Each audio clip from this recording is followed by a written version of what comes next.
ప్రియులైన దేవుని పిల్లలందరికీ నా హృదయపూర్వక శుభాభివందనాలు తెలియజేస్తున్నాను. మీరందరూ ప్రభు కృపలో ఎదుగుతూ క్షేమంగా ఉన్నారని నేను ఆశిస్తున్నాను, తలుస్తున్నాను. దేవుని యొక్క విలువైన సంకల్పం చొప్పున మనందరం పిలువబడ్డాం, దేవుని రాజ్యంలో ఉన్నాం, ప్రాణాలతో నిలిచి ఉన్నాం, అనేక అవకాశాలను పొందుకుంటూ ముందుకెళ్తూ ఉన్నాం. దేవుడు అనగానే మనకు గుర్తు రావాల్సిన విలువైన పదం తండ్రి. బికాస్ ఆయన తండ్రిగానే మనకు తనను తాను కనపరుచుకున్నాడు. తండ్రిగానే మన పట్ల విలువైన బాధ్యత, శ్రద్ధ చూపిస్తున్నాడు. మన వాడుక భాషలో నాన్న. బైబిల్లో ఒక అద్భుతమైన వచనం ఉంటుంది, నన్ను చాలా ఆలోచింపజేసింది.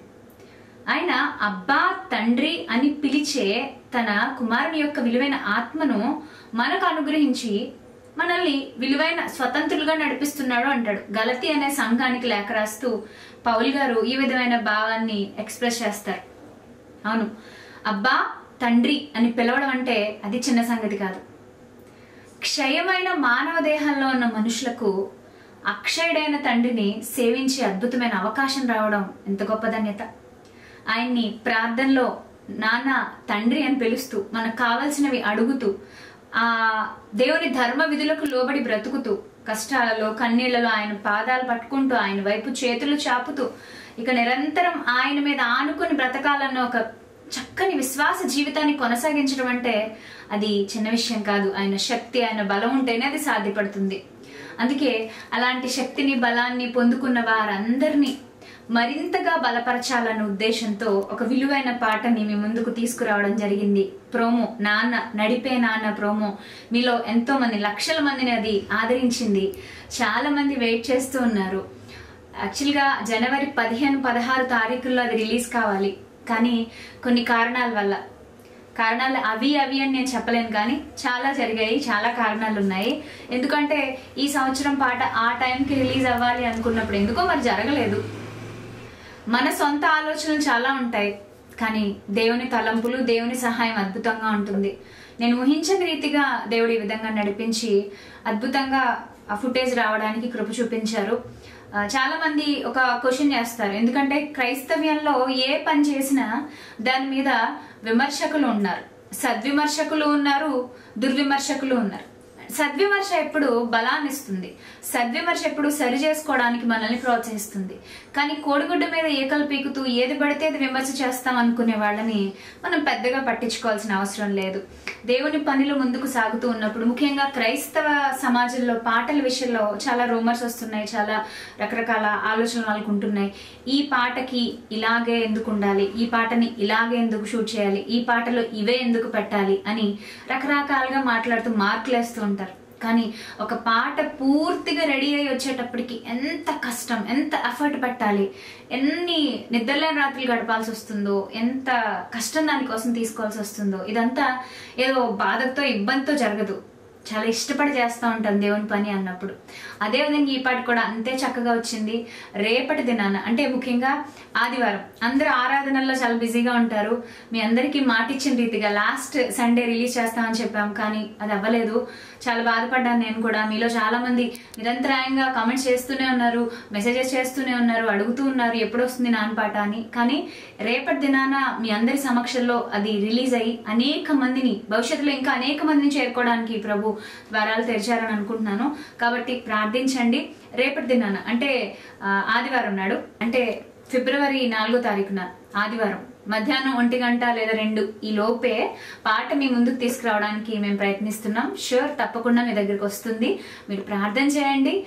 ఇంకొక విషయం ఏంటంటే, పాటని ఇష్టపడుతున్న వాళ్ళు, ఆ పాట ద్వారా ఆదరణ పొందుతున్న వాళ్ళు, ఆ పాట ద్వారా బలపడుతూ కన్నీళ్లతో దేవుని సన్నిధిలో నిలబడుతున్న వాళ్ళు చాలా మంది ఉన్నారు. ముఖ్యంగా లంగరేసినావా అనే పాట లాస్ట్ ఇయర్ ఇదే సీజన్లో విడుదలై మీ అందరి ఆత్మీయ జీవితాలను అది ఎంత బలపరిచిందో నేను ప్రత్యేకించి చెప్పనవసరం లేదు కదా. మీలో చాలా మంది ఒక విలువైన స్టెప్ తీసుకున్నారు.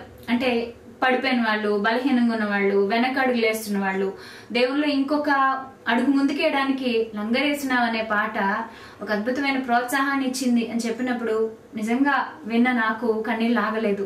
చాలా మంది ఆ పాట విని బాప్తిస్మం తీసుకోవడానికి మేము వెళ్ళామని కొంతమంది యంగ్స్టర్స్ నాకు కాల్ చేసి చెప్పిన వాళ్ళు ఉన్నారు. నేను మీటింగ్స్కి వెళ్ళిన చోట 2 అమ్మాయిలు అయితే మీరు రాసిన పాట వల్ల మేము మార్పు చెందామని, మీరు ఉండగా బాప్తిస్మం తీసుకోవాలక్క అని నన్ను చాలా రిక్వెస్ట్ చేశారు. వాళ్ళ ప్రేమకు నేను నిజంగా చాలా సంతోషించి దేవుని స్తుతించాను. అంత అద్భుతమైన రెస్పాన్స్ వచ్చింది ఆ పాటకి. అంటే ఇది ఎందుకు చెప్తున్నానంటే, ఒక ప్రాజెక్ట్ తయారయ్యి మీ ముందుకు రావాలి అంటే దాని వెనక ముందు నేను కనిపిస్తానేమో కానీ వెనక చాలా మంది ఉంటారు. ముఖ్యంగా దేవాది దేవుని నడిపింపు అయితే ఆ పాటకి మ్యూజిక్, అలాగే ఆ పాటకి అన్ని విధాలుగాన ఆ మ్యూజిక్ విషయంలో ఆ మిక్సింగ్ కానీ మాస్టరింగ్ కానీ అవన్నీ చేసి బయటికి రావడం, ఆ తర్వాత వీడియో విజువల్స్, ఆ తర్వాత బయటికి వెళ్ళి ఆ పాట షూట్ చేయడానికి. ఎందుకంటే ఒరిజినల్ కంటెంట్ కావాలి. యూట్యూబ్ అంటే చాలా నియమ నిబంధనలు ఉంటాయి కదా, వాటన్నిటినీ దృష్టిలో పెట్టుకొని ఒక పాటని ఆ విధంగా రెడీ చేసి మన ముందుకు తీసుకొస్తారు. కానీ మనం చాలా ఈజీగా మాట్లాడేస్తూ ఉంటాం. అంటే ప్రియమైన దేవుని వాళ్ళారా, మీరు ఈ పాట రిలీజ్ అయిన తర్వాత ఆ పాట ద్వారా మీరు ఒకవేళ బలపరచబడితే, ఒక సహోదరిగా అంత విలువైన ప్రాజెక్ట్ ని మీ ముందుకు తీసుకురాబోతున్న ఒక సహోదరిగా, ఒక సేవకురాలుగా నేను మీతో చెబుతున్న ఒక మాట గుర్తుపెట్టుకోండి. అది మీరు విని మీలాగే ఆదరణ పొందాలి అని అనుకుంటున్న వాళ్ళకి దాన్ని తప్పక షేర్ చేయండి. నెక్స్ట్, దాని క్రింద మీ విలువైన అభిప్రాయాన్ని వ్యక్తం చేయండి, చెప్పేసేయండి. ఏమనుకుంటే చెప్పేసేయండి. నెగిటివిటీయా పాజిటివిటీయా no problem, whatever it may be, ఏదైనా మీరు చెప్పండి, నో ప్రాబ్లం. మీ విలువైన అభిప్రాయాన్ని మాత్రం వ్యక్తపరచండి. విలువైన స్థితిలో దేవునిలో కొనసాగండి. దేవుని యొక్క వాత్సల్యత అనుదినము నూతనంగా పుట్టుచున్నది అంటున్నాడు. ఆయన మనకు తండ్రి. భూ సంబంధమైన తండ్రి మన మీద చూపించలేని వాత్సల్యత ఆయన నిరంతరము అనుక్షణము మన చివరి శ్వాస ఆగిపోయేంత వరకు చూపిస్తూనే ఉంటాడు. నాన్నపాటింత అద్భుతంగా చక్కగా రూపుదిద్దుకొని మీ అందరి ముందుకు రావడానికి నాకు సహకరించిన, తమ విలువైన అద్భుతమైన పాత్ర పోషించిన, అద్భుతమైన ఎఫర్ట్స్ పెట్టిన టీం అందరికి, అంటే పేరు పేరున నేను హృదయపూర్వక నిండు వందనాలు తెలియజేసుకుంటూ ఉన్నాను. అలాగే ప్రార్థించిన మీ అందరికి, చాలా వెయిట్ చేశారు, చాలా వెయిట్ చేస్తూ ఉన్నారు, ప్రార్థన చేస్తూ ఉన్నారు. ఈవెన్ నా గొంతు పోయినప్పుడు కూడా నేను కొన్ని లైన్స్ దాంట్లో యాడ్ చేయాలనుకున్నప్పుడు సుమారు 20 రోజులు వెయిట్ చేశాను. కానీ నార్మల్ అవ్వలేదు నా గొంతు.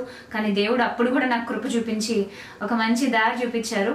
సో చాలా చాలా అద్భుతమైన ఎఫర్ట్ పెట్టి చక్కని అవుట్పుట్ మీ ముందుకు రావడానికి ప్రభు తెరిచిన దారులను బట్టి ఆయనకి కృతజ్ఞతాస్తుతులు చెల్లిస్తున్నాను. సో రేపటి దినాన పాట రిలీజ్ అవ్వబోతూ ఉండగా మీ వాట్సాప్ గ్రూప్స్లో, మీరున్నటువంటి మీ చర్చ్ గ్రూప్స్లో, మీ చర్చిలకు సంబంధించిన గ్రూప్స్ ఉంటాయి కదా వాటిలో, అలాగే మీ ట్విట్టర్, ఫేస్బుక్, ఇలా మీ వ్యక్తిగత అకౌంట్స్లో మీరు షేర్ చేయడం మాత్రం మర్చిపోద్దండి.